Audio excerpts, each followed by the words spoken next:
Welcome to Penrose Learning, where we make understanding easy.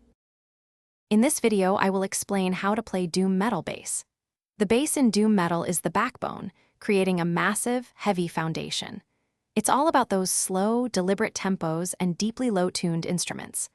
Often, the bass will mirror the guitar riffs, creating a unified, crushing wall of sound. Your playing should aim to evoke a profound sense of despair and impending doom, truly setting the mood for the music.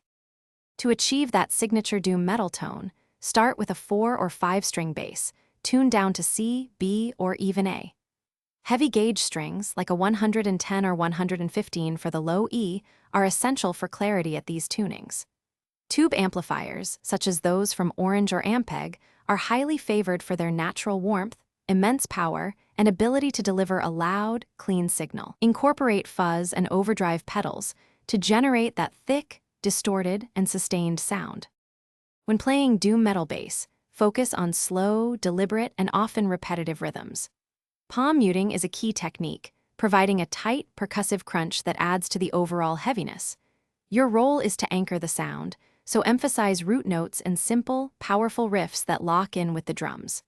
A strong, consistent attack, whether fingerstyle or with a pick, is vital to ensure every note hits with maximum impact and sustain.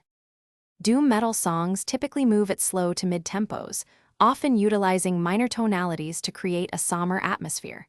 Repetitive rhythms are fundamental, building a hypnotic and dread-inducing feel throughout the track. The bass frequently doubles the guitar lines in unison, contributing to a monolithic, unified sound. Pay close attention to dynamics, shifting between softer, cleaner passages and crushing, distorted sections, is crucial for conveying the genre's profound emotional weight and impact.